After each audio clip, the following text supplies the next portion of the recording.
happens, I really wanted to burn a B&P leaflet that was put through my letterbox, but Gary tore it up and binned it before I could do it. I was quite upset.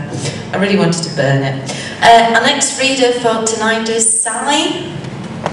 Please welcome Si.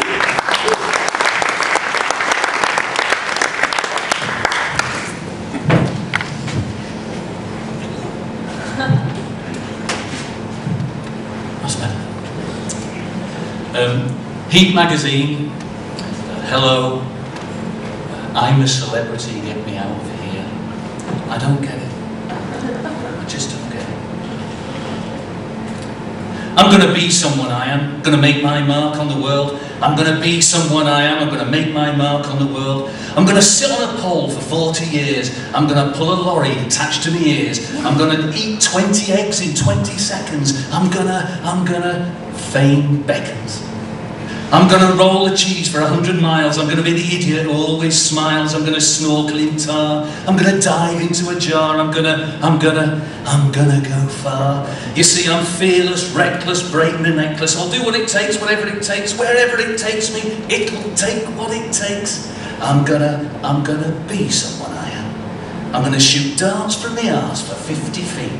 Or perhaps I'll murder half our street. I'll be the prat on national TV. You know, the one with the desperate look saying, look at me. Because I'm fearless, reckless, break my necklace, brainless, inaneless, not an ounce of common senseless. But who cares? I don't. I'm going to be someone I am.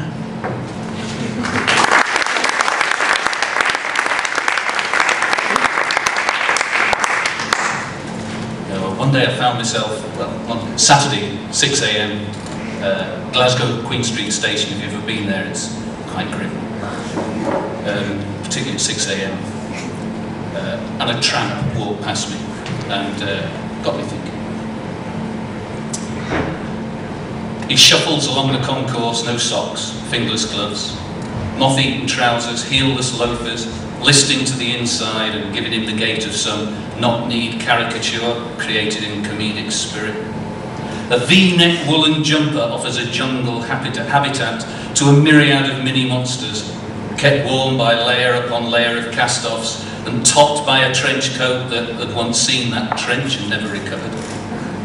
A toothless grin or grimace precedes the ball of phlegm that hits the stone sets, and the back of a gloved hand coarsely crosses a stubbled chin to wipe away the residue. But then his head rises, and he looks me in the eye. And the deep blue of his stare pierces my own, and although I want to, I cannot look away. In an instant we've passed by, and I'm left with the stale smell of sad decay. And I wonder what he once was, whose life he was once a part. Does anyone really care?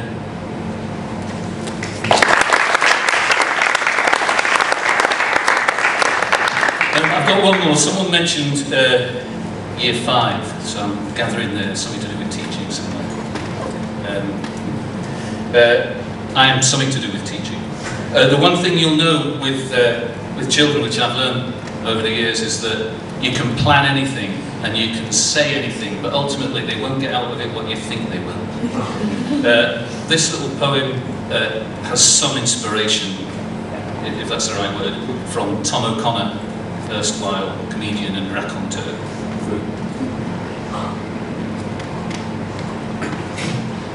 The kids from Shit Street Primary went to a farm one day. They were going to feed some animals and help to bale the hay. The farmer was just brilliant, showing them what to do, from milking cows and gathering eggs to picking up the poo.